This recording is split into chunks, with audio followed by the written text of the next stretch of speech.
bash এ string এবং file attributes কম্পেরিজনের টিউটোরিয়ালে আপনাদের স্বাগত। এই টিউটোরিয়ালে শিখব string কম্পেরিজন এবং file attributes কম্পেরিজন। আমরা এটি কয়েকটি উদাহরণ দিয়ে করব। এখানে ব্যবহার করছি ubuntu linux 1204 os, gnu bash সংস্করণ 4110। অনুশীলনের জন্য gnu bash 4 বা তার উচ্চতর সংস্করণ ব্যবহার করা হয়। ভূমিকা দিয়ে শুরু করি।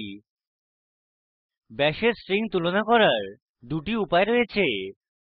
প্রথমে == অপারেটর ব্যবহার করে দুটি সমান string তুলনা করা। দ্বিতীয়টি হল not equal to অপারেটর দ্বারা দুটি অসমান string তুলনা করা। একটি উদাহরণ দেখি। আমার কাছে থাকা সহজ program user id যাচাই করে। আপনার editor একটি file খুলুন এবং strcompare sh হিসাবে সংরক্ষণ করুন। এখানে আপনার strcompare sh file প্রদর্শিত code লিখুন। code ব্যাখ্যা করি। এটি হল shebang line। whoami command বর্তমান ইউসারের ইউজারনেম দেয়। if statement whoami ভ্যারিয়েবলের output root string এর সাথে তুলনা করে। আমরা এখানে string তুলনা করতে not equal to অপারেটর ব্যবহার করেছি। যদি বর্তমান ইউজার root user না হয় তাহলে এটি এই statement echo করবে: you have no permission to run strcompare sh as non root user। এখানে $0 একটি 0th argument যা নিজেই একটি ফাইলের নাম। user root user হলে এটি echo করবে welcome root। তারপর আমাদের প্রোগ্রামের জন্য exit statement রয়েছে। এখানে fi এর সাথে if statement সমাপ্ত করি। exit statement সম্পর্কে আরো জানতে আমাদের স্লাইডে ফিরে আসি। প্রতিটি প্রোগ্রাম একটি exit status ফেরৎ দেয়। এটি সফল কমান্ড 0 ফেরৎ দেয়। একটি ভুল কমান্ড non zero ভ্যালু ফেরৎ দেয়। এটি একটি এরর কোড হিসাবে ব্যাখ্যা করতে পারি। আমরা exit স্টেটমেন্টের রিটার্ন ভ্যালু কাস্টমাইজ করতে পারি। এখন প্রোগ্রাম এক্সিকিউট করি। কিবোর্ডে Ctrl Alt এবং T কী একসাথে টিপে টার্মিনাল খুলুন। প্রথম সিস্টেমের বর্তমান ইউজার যাচাই করি। লিখুন whoami, এন্টার টিপুন। এটি বর্তমান ইউজারের নাম আউটপুট হিসেবে দেবে।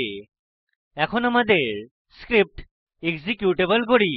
লিখুন chmod space +x space strcompare sh। লিখুন /strcompare sh। প্রদর্শিত আউটপুট হল you have no permission to run /strcompare sh as non root user। এখন root user হিসাবে একই প্রোগ্রাম এক্সিকিউট করি। লিখুন sudo /strcompare sh। এটি পাসওয়ার্ড লিখতে বলবে। আপনার পাসওয়ার্ড লিখুন। প্রদর্শিত আউটপুট হল welcome root।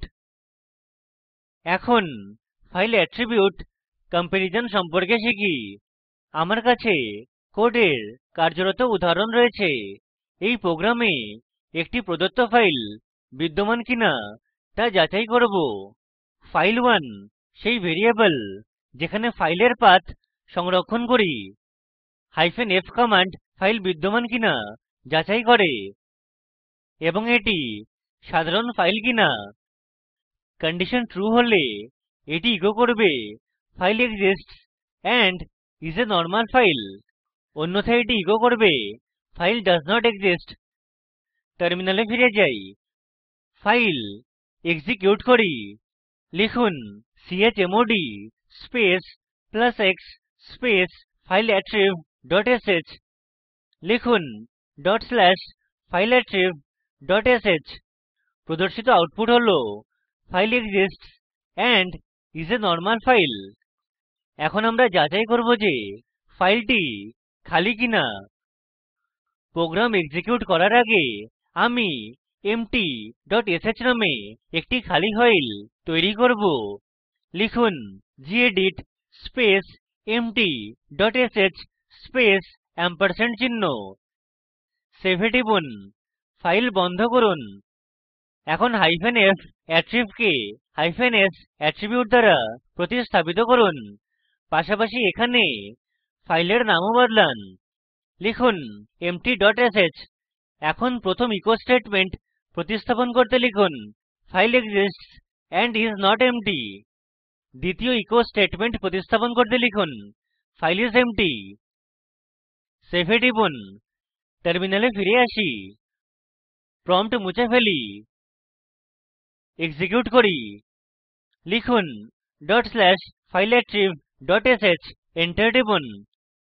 আউটপুট হল file is empty। এখন আরেকটি ফাইল অ্যাট্রিবিউট দেখি যা যে কোনো ফাইলের রাইট পারমিশন যাচাই করে। প্রোগ্রামে ফিরে আসি, -s অ্যাট্রিবিউটকে -w দ্বারা প্রতিস্থাপন করি। এখন প্রথম ইকো স্টেটমেন্ট প্রতিস্থাপন করতে লিখুন user has write permission to this file। দ্বিতীয় ইকো স্টেটমেন্ট প্রতিস্থাপন করতে লিখুন user doesn't have write permission to this file। Save এ টিপুন। আমি এই উদাহরণের জন্য ভিন্ন ফাইল ব্যবহার করব। আমি একটি ফাইল নির্বাচন করব যা একটি পাঠযোগ্য ফাইল নয় বা যার রাইট পারমিশন নেই। এখন ফাইল পাথকে /etc/mysql/debian.cnf এতে বদলাই। সেভ এ টিপুন, প্রোগ্রাম এক্সিকিউট করি, আপ অ্যারো কী টিপুন, এন্টার টিপুন। আমরা দেখি যে প্রদর্শিত আউটপুট হল user doesn't have write permission to this file। এখন ফাইল অ্যাট্রিবিউটস এর উপর ভিত্তি করে অন্য একটি উদাহরণ দেখি।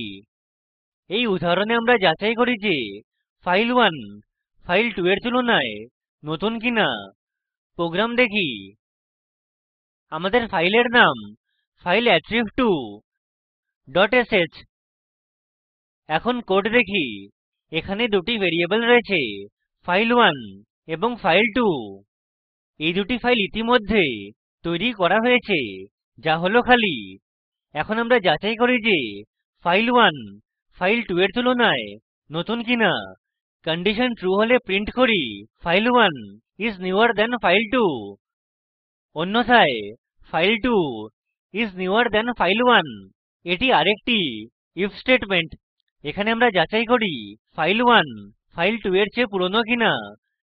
কন্ডিশন ট্রু হলে প্রিন্ট করি file1 is older than file2। অন্যথায় প্রিন্ট করি file2 is older than file1।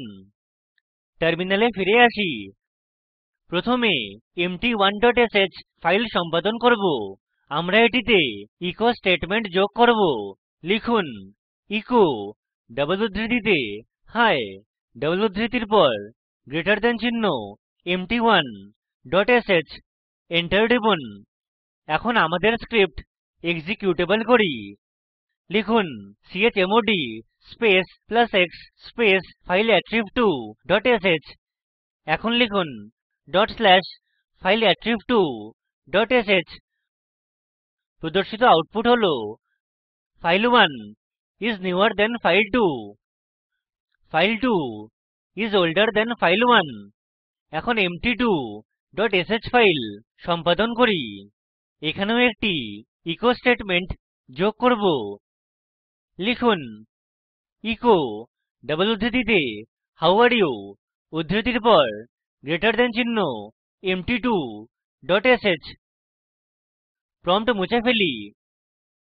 এখন আমাদের স্ক্রিপ্ট পুনরায় এক্সিকিউট করি, আপ অ্যারো কী টিপুন, dot slash fileattrib2 dot sh এ যান, এন্টার টিপুন।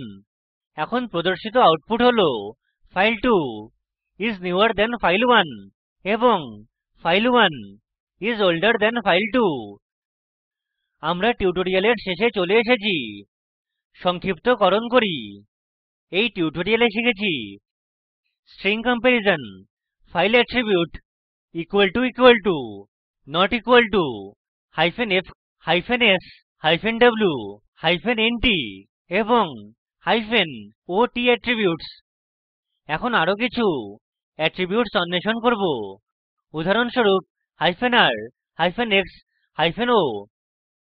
এই লিঙ্কে উপলব্ধ ভিডিওটি দেখুন, এটি প্রকল্পকে সারসংক্ষেপে বোঝায়।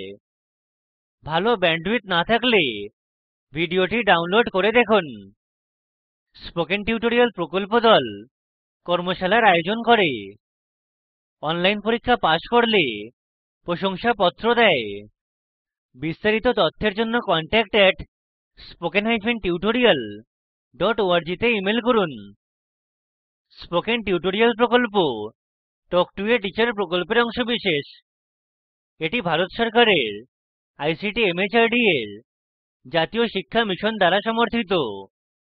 এই বিষয়ে বিস্তারিত তথ্য এই লিঙ্কে প্রাপ্তিসাধ্য। এই স্ক্রিপ্ট ফসি এবং স্পোকেন টিউটোরিয়াল দল তৈরী করেছে। আমি কৌশিক দত্ত এই টিউটোরিয়ালটি অনুবাদ করেছি। অংশগ্রহণের জন্য ধন্যবাদ।